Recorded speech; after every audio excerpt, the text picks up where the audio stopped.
Good morning, and thank you for joining the Next Science results call for the first half of 2021. As you know, Next Science is a company whose purpose is to improve people's health by eliminating or preventing infections. Through our unique technologies, we have helped tens of thousands of people resume normal life. And as we increase our focus on infection prevention, we look forward to the opportunity of quietly protecting millions of people from the complications of post-operative infection. Moving to slide 3. In this report, I'll focus on our platform technology and products, the execution milestones we've achieved in the last half, and the process we're making in attaining Vac Approvals to commercialise Experience, our market-leading NoRinse antimicrobial solution that's been launched in the United States. I will explain the Vac process in some detail a little later in the presentation. We're pleased to report that in the first half of 2021, we delivered the largest half of revenue in Next Science's short history. I'll talk you through the numbers shortly. We secured several significant milestones in the first half of 2021. At the beginning of April 21, we finalised the dissolution of our distribution agreement with 3M for the Blastex antimicrobial wound gel product. The product is now being sold directly from Next Science, and sales are building every month. Then, at the end of April, we received our 510(k) clearance from the FDA for Experience, the NoRinse antimicrobial solution to be used as a prophylactic against surgical site infection. At the end of May, we received the Australian TGA clearance for Blastex, the antimicrobial wound gel, so that we now have two products in the Australian market, the other being Vac, which is sold by Zimmer Biomaterial. Throughout the half, we continue to build on our science foundations. And as we talk today, we hold 36 unique patents for our technologies and their applications. Over the next two slides, pages 4 and 5, are the details of the products we currently have in the market and their commercial pathways. All of these products have significant runways for growth as we continue to build market awareness around our technology and increase the education of physicians, surgeons and hospital management to the opportunities these technologies can provide when they're treating their patients. Moving to slide 6, we will just spend a few minutes on each of the key products. The first product into the market was Vac, sold globally through our partner Zimmer Biomaterial. The product is currently marketed to address known infections, predominantly in prosthetic joint infection. The product is sold in the United States, Canada, Australia, New Zealand, South Africa, and now Europe and the UK. Moving to slide 7, the next product into the market was Blastex, our antimicrobial wound gel, which is used to treat patients with chronic wounds. This product is now available in the US, Canada and Australia and has been approved in Europe but not yet launched. As you would remember, we brought the distribution of this product back from 3M to Next Science in April of this year. And we're building a hybrid distribution network to provide the greatest market access across what is a very diverse set of treatment sites, from formal wound care clinics to home health and long-term acute care centres. On slide 9, we have the product details for Surgex, the sterile version of Blastex. This product is used to protect the surgical clothes at skin level. The product is sold through the Next Science surgical team and has shown excellent clinical results. Some of this work was presented at the recent Surgical Infection Society in Denver, and it will also be presented at a workshop at the upcoming American Academy of Orthopedics meeting in San Diego this week. Moving to slide 10, you'll find the technical details behind our Experience NoRinse antimicrobial surgical solution. This product was cleared by the FDA in late April and is currently being launched in the US, with dossiers under review in both Canada and Australia for additional approvals. The product provides a unique value proposition. It can be used in any open surgery. It provides market-leading antimicrobial coverage or bug-killing ability that is being shown to be 10 million times more effective than the competitive products in the in vitro testing. And it's not required to be rinsed away, so is also faster to use than the competitive products, as they often require their solutions to dwell, to get their kill time, and then they must be rinsed away before the surgical cavity is closed. On slide 11, we show the next step for Experience following the FDA clearance, and this is the approval at the various hospital and medical institutions. This individual approval generally requires a Value Assessment Committee or VAC approval. That approval can take anything from 14 days to 6 months. To move to slide 12, you can see we continue to progress monthly in growing our VAC approvals and our covered hospitals. Over the last 60 days, we've received approval in several major health systems, including Robert Wood Johnson in New Jersey, Steward Health, who are in both Florida and the northeast of the US, Northside Hospital Group in Atlanta, Atrium Health in the Carolinas, and Duke University in North Carolina. We're currently leaning into building additional surgeon users in these sites. The growth of the business is bidimensional. Yes, it's about getting approval in hospitals through VAC approvals, and then it's about growing support through the hospital by increasing the number of surgeons using the product in the approved sites. Our very active digital marketing program is driving brand awareness. We're achieving market-leading rates for hits and click-throughs on our posts and web-based advertising, giving us strong feedback that our value proposition is resonating with a real market need. Moving to slide 13, we know that to get mainstream acceptance for products, you need level 1 clinical evidence. And so for Experience to become a standard of care, we have an extensive plan of studies for both current and future indications. Across the next couple of years, we will invest between $4 and $5 million US to create the evidence that will allow the product to become standard of care. Looking at slide 14, you can see from the map of our submissions that the southeast of the US has been a focus for us, with our US office located in Jacksonville, Florida. Over the next 6 months, that focus will extend and we will light up the northeast, the central areas, and then the west coast as we build out the team and increase the awareness. On slide 15, you can see the sales and market management teams, remembering that this is a hybrid model, and beneath these teams are more than 70 unique distributor entities and their own sales forces. Moving to slide 16, we have the profit and loss statement for the company for the first half.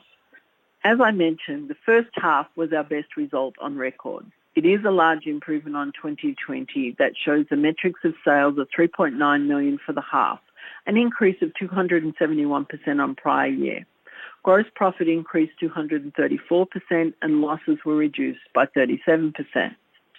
On slide 17, you can see the cash flow waterfall. At the end of the first half, we had $13.2 million US in the bank. We have not yet deployed the proceeds of our last capital raise.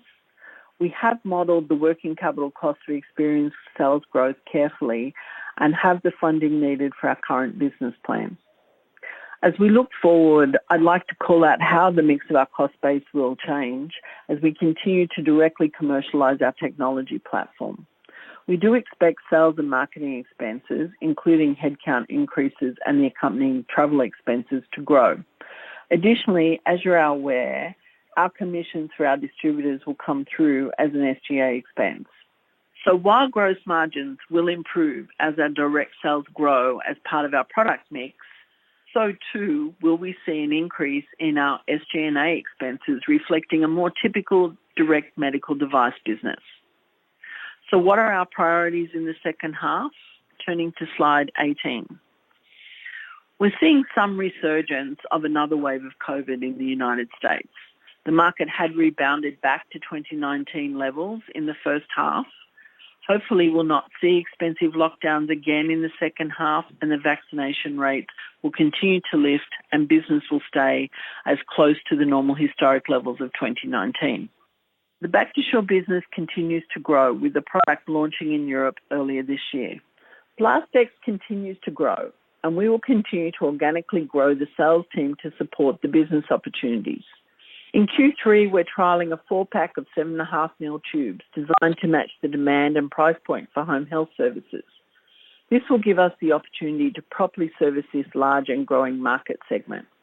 We're spearheading our West Coast commercial activity by further sales investment in our system-wide approval from Kaiser. As we've come back to face this chronic wound market, we found that customers are very happy to see Next Science return. The flexibility in order sizes that small companies can easily manage becomes a strong advantage across this variable and large marketplace.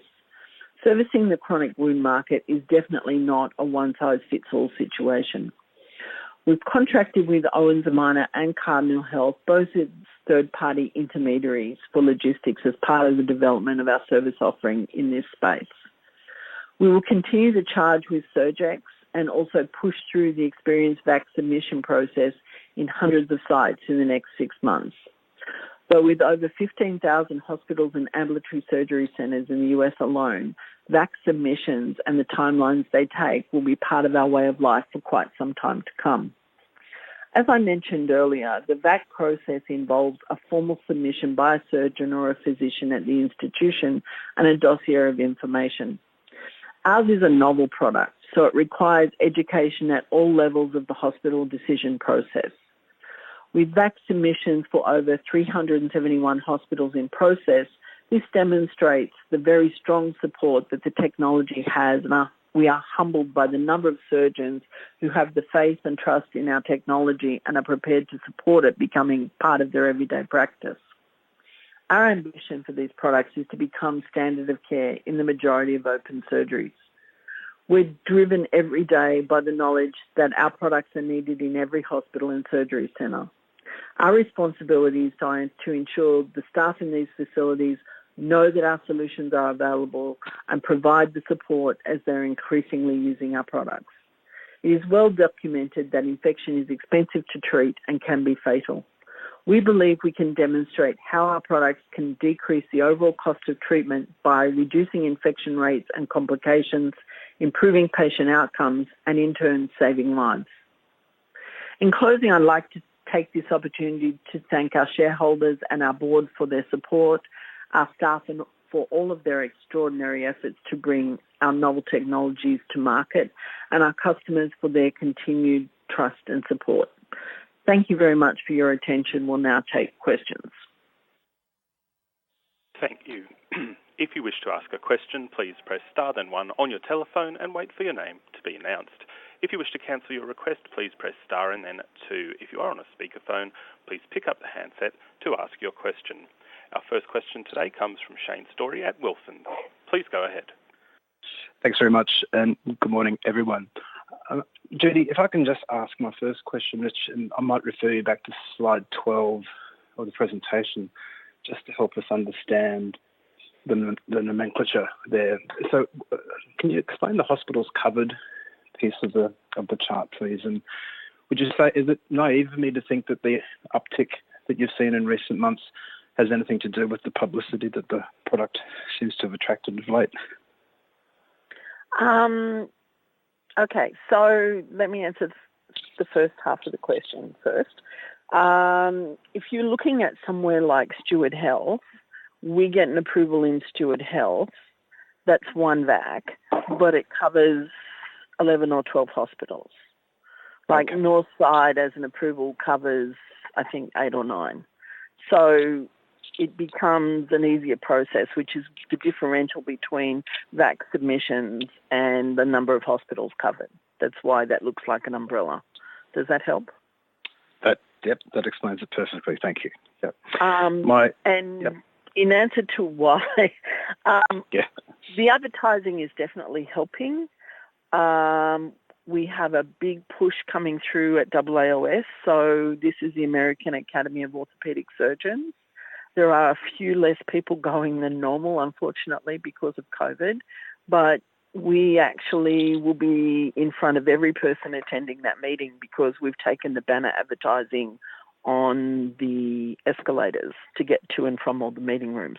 So we're pushing hard to get people to go at least. What is experience? I should find out what this thing is. Why is everybody talking about this? And I'd say our marketing is leading the push because if you play in anywhere looking at antimicrobial surgical solutions, you're going to get pinged by Next Science, thanks to the Google gods. We've managed to make good use of those tools, so we're turning up when people are looking for answers. Great. Look, the second question is really on Blastex. Maybe if you could give us an update maybe on just how you're going in terms of repatriating, if that's the word, the user accounts there across to your sales organisation. And the second one on Blastex, I mean, I heard you mention the level 1 evidence push there on experience, but any desire to sort of extend that to Blastex with a view maybe to securing some, I guess, better reimbursement for that product? Okay, so in answer to the first question, of the top 80 accounts, we're 2/3 of the way through pulling them back to us. And it's been actually really nice process because they are very happy to see us. And in addition to that, we never really managed under 3M to really light up Kaiser, whereas we're now seeing a lot of interplay with Kaiser and lots of the sites of the Kaiser network coming online, which is joyful. So we're going to put 2 people into Kaiser just to sell into that 138 office system that they carry, right, across the West Coast. We are looking at a proposal on evidence for Blastex that's with one of the payers, right? So going into a payer-provider system, because there are a few of those that exist. Yes, Kaiser is one. This is a bit smaller than Kaiser. They have 1.2 million lives in this system.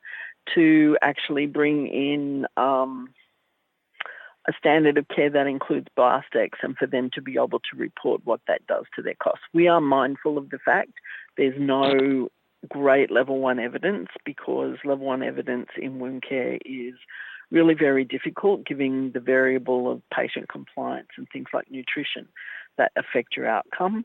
But we're comfortable that the offer we've had from this particular group, we can get pretty good process controls, and we're very comfortable that we know what the outcome is going to be as far as patient outcomes, because the thing we notice most about Blastex is people are so happy to get it back because it just works. And they don't have anything in wound care, really, that just works to take down infection. So the answer is yes, not ready to announce who it is yet, but we're working through the process to be able to do the same thing for Blastex that we're going to do for experience. Great. That's very helpful. Thanks. That's all my questions. Thank you. We have no questioners at this time. I'll now hand back for closing remarks. Pardon me, we've just had a questioner registered. This will come from Martin Jacobs at Canaccord. Please go ahead. Morning, Judith. Just a couple of things. So on the home health pilots, can you talk to, with Blastex, can you talk to how long they're going to last and what results you expect to get out of those commercially? So the purpose of the pilot is to actually test the product sizing. So this is a 7.5 ml tube, putting 4 of them into a little box. Because the issue in home health is the way they bill their customers. They're not like a hospital. Their funding is per patient, and so their costs need to be per patient. And so trying to sell these people a 40 box of 7.5 ml tubes doesn't get them where they need to go. I anticipate you'll see it become mainstream very quickly because we know the product works, they know the product works. It all comes down to, does the mathematics work then on the unit price of, instead of a big fat tube that they'd still have to delegate to just one patient. This allows them to treat 4 patients really economically and without having a huge investment. So they can click off a 7.5 ml tube to each of these patients and go forward. And that brings them to a profitability position as well as a position that they can heal the patient. So it's a double win. There are now, because of COVID, probably more patients being treated in home health than ever before. So you're talking about a market segment that's somewhere between 1.2 and 2.5 million patients. So it's a sizable prize for us to go after, Martin. And no, I'm not going to give you an exact number because I don't know. Till we get there and actually see how fast we can run, we don't know. But it looks like we're in a much better place than when 3M were trying to sell them a $5,000 unit of 7.5 ml tubes. Yeah.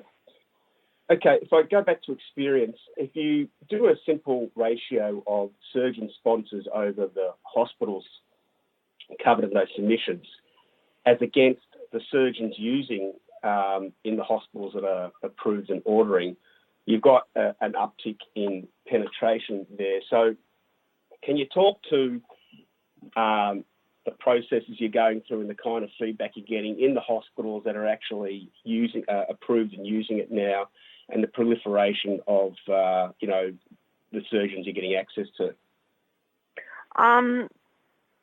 Like all things in a market that is North America, I don't know that any two counts are exactly alike, but it becomes a process, right, for the sales rep to just start and continue to grow across the accounts, and we are going to invest in that process. So we expect to add some of our own direct reps in the southeast so that we can lean further into those approvals, because it's a day-by-day thing. It means it means that somebody goes to Northside. Somebody doesn't leave Northside in their whole of their work life. They just spend their time between the 6 hospitals ticking off the hundreds of surgeons that work in that hospital and introducing them one at a time. It's laborious, and that's medical devices. As opposed to farm, you don't move these people without face-to-face and some relationship being formed and some trust being formed and some support in their first surgeries. So you start with an introduction from one of their friend surgeons, you get them to pull it in for their first couple of surgeries, you stay around for those first couple of surgeries to make sure they're incident-free, and then you check in with them kind of every other week to make sure things are going right, and you build. And it really is building a huge annuity, really, of people that feel comfortable enough that that product is now on their back table for every surgery they're pulling through. And it takes a while. Trust, I think, is probably the word that we use easily, but isn't that easy to build. And that trust is as much with the person serving them as it is about the product. So, 6 weeks, 3 months before you feel comfortable that people have a relationship and can actually feel, yeah, okay, I just keep doing that. So up until that time, the sales reps are present, basically trying to help build the habit that this is standard. So with the guys who've been the evangelists that are calling for it in the back table, they're easy. It's the next level where you're really investing time and energy.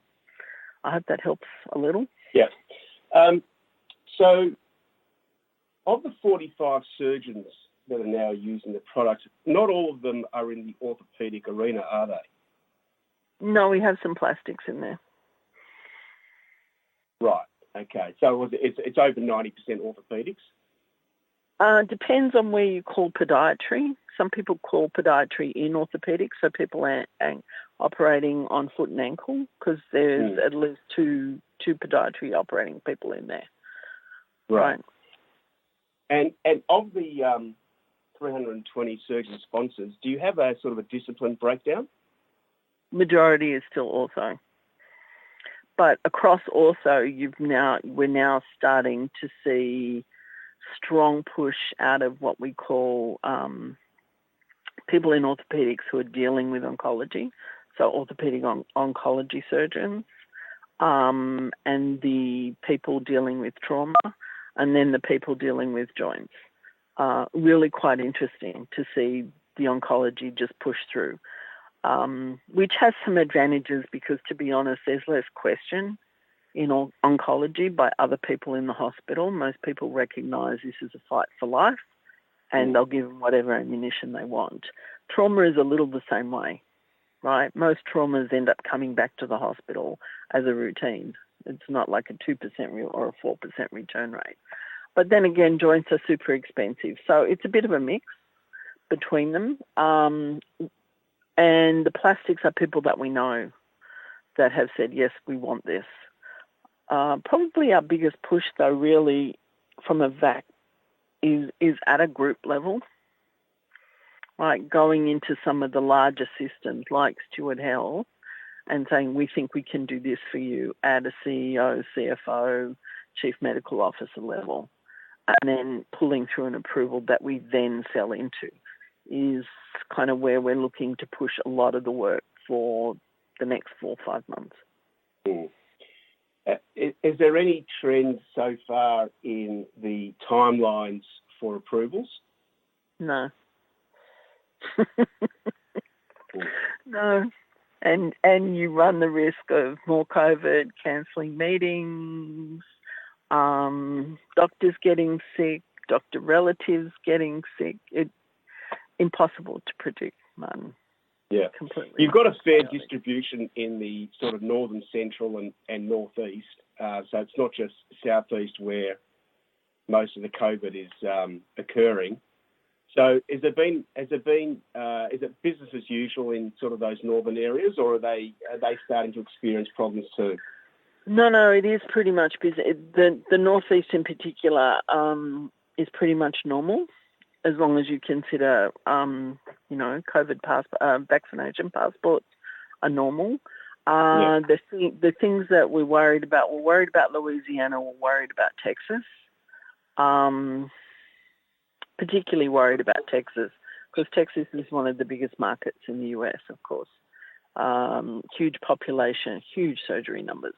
And of course, there are massive closures going on there.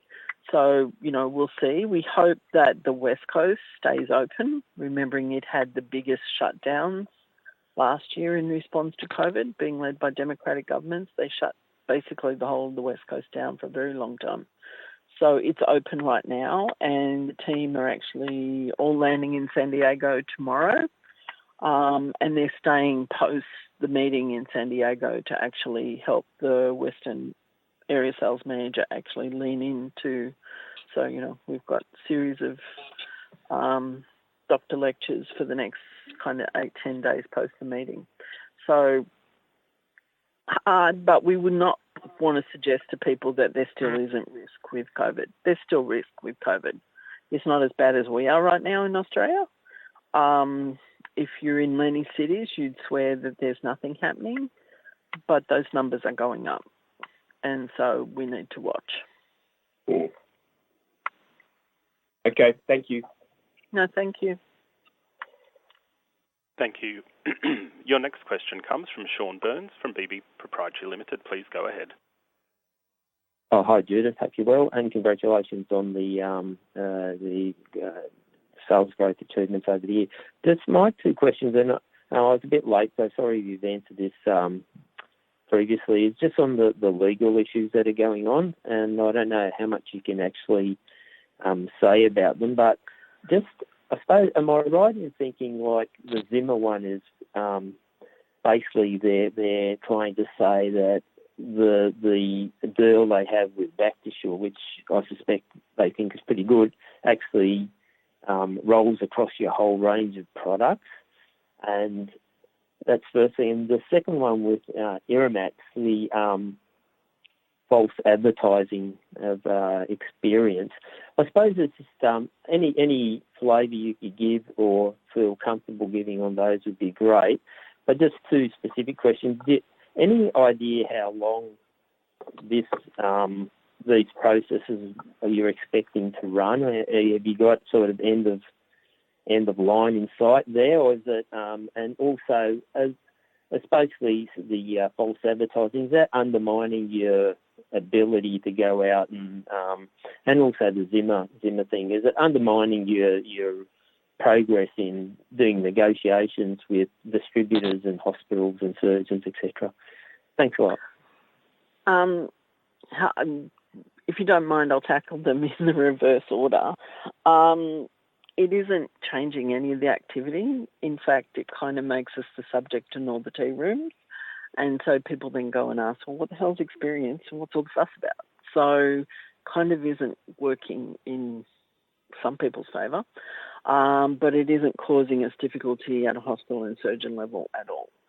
If you, to go back to the Iramax claims, we're very comfortable about, as we pointed in our announcement, around the veracity of the data we presented, because it's all been done by third parties for us. And there are a lot of claims in the market, not from us, but from everybody, around using the types of products that Irmax have. So we'll see this out. They clearly want something from us. I don't know what that is right now. Zimmer and experience, we're talking. And I can't tell you when we stop talking. You never quite know how long these things are going to take to get to an end point. And we're talking with a multi-billion-dollar corporation that have a lot of lawyers, and getting through to the end point on things just takes time.